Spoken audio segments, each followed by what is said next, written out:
Elizabeth രാജ്ഞിയുടെ മരണത്തോടെ വീണ്ടും ചർച്ചകളിൽ നിറഞ്ഞു നിന്നിരുന്ന ഒന്നാണ് കോഹിനൂർ രത്നം എന്നത്.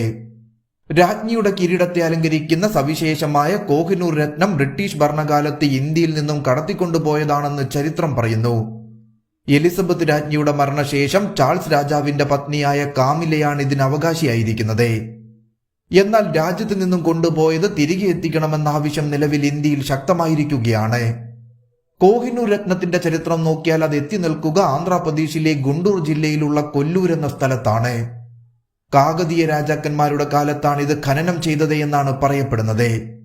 ഇന്ത്യയിലെ ഏറ്റവും പഴക്കമുള്ള ഭദ്രകാളി ക്ഷേത്രങ്ങളിൽ ഒന്നാണ് ആന്ധ്രാപ്രദേശിലെ വാറങ്കലിൽ സ്ഥിതി ചെയ്യുന്ന വാറങ്കൽ ഭദ്രകാളി ക്ഷേത്രം എന്നത്. ചാലൂക്യ രാജവംശത്തിലെ പുലികേശി രണ്ടാമൻ രാജാവ് 625 ഈ ക്ഷേത്രം സ്ഥാപിച്ചത്. ക്ഷേത്രത്തിലെ ചുവരിലെ രേഖകൾ അനുസരിച്ച് വെങ്കി പ്രദേശത്തിനെതിരായ തന്റെ വിജയത്തിന്റെ സ്മരണയ്ക്കായാണ് അദ്ദേഹം ഈ ക്ഷേത്രം നിർമ്മിച്ചത്.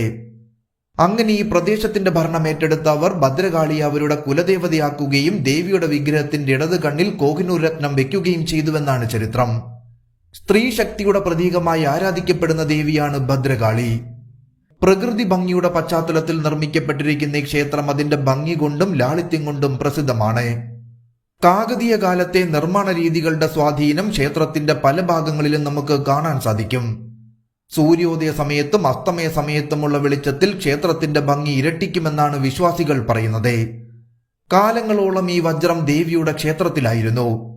എന്നാൽ 1323 ഡൽഹി സുൽത്താൻ അലാവുദ്ദീൻ ഖൽജി തന്റെ ജനറൽ മാലിക് കഫൂറിന്റെ സഹായത്തോടെ കാകതീയ രാജാക്കന്മാരെ പരാജയപ്പെടുത്തി പ്രദേശം കീഴടക്കുകയും സ്വത്തുക്കൾ കൊള്ളയടിച്ച് ഡൽഹിയിലേക്ക് കടത്തുകയും ചെയ്തു.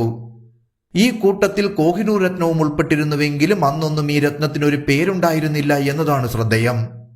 അങ്ങനെ ഡൽഹിയിൽ നിന്നും പല രാജാക്കന്മാരുടെയും ഭരണാധികാരികളുടെയും കൈകളിലൂടെ ഈ രത്നം കടന്നുപോയിട്ടുണ്ട്. പിന്നീട് 1526 മുഗൾ സാമ്രാജ്യത്തിന്റെ സ്ഥാപകനായ ബാബറുടെ പക്കലെത്തി. ബാബറിന് ശേഷം ഷാജഹാൻ തന്റെ പ്രസിദ്ധമായ മയൂര സിംഹാസനത്തിൽ ഈ രത്നം പതിപ്പിക്കുകയും പിന്നീട് ഷാജഹാന്റെ മകനായ ഔറംഗസീബ് ലാഹോറിൽ പണികഴിപ്പിച്ച ബാദ്ഷാഹി മസ്ജിദിൽ സൂക്ഷിക്കുകയും ചെയ്തു. 1739 പേർഷ്യയിലെ നാദിർഷായുടെ ആക്രമണത്തിൽ കൊള്ളയടിച്ചു കൊണ്ടുപോയ വസ്തുക്കളിൽ കോഹിനൂർ രത്നവും മയൂര സിംഹാസനവും ഉണ്ടായിരുന്നു. അക്കാലത്ത് നാദിർഷയാണ് ഈ രത്നത്തിന് കോഹിനൂർ രത്നം എന്ന പേര് നൽകിയത്. 1747 നാദിർഷായുടെ മരണശേഷം രത്നം അദ്ദേഹത്തിന്റെ ചെറുമകനും ഭരണാധികാരിയുമായിരുന്ന മിർസ ഷാരൂഖിന്റെ കൈവശമെത്തി. എന്നാൽ 1751 അഫ്ഗാനികളുടെ ദുറാനി സാമ്രാജ്യ സ്ഥാപകനായ അഹമ്മദ് ഷാ അബ്ദാലി മിർസ ഷാരൂഖിനെ പരാജയപ്പെടുത്തിയതോടെ രത്നം കൈമാറ്റം ചെയ്തു.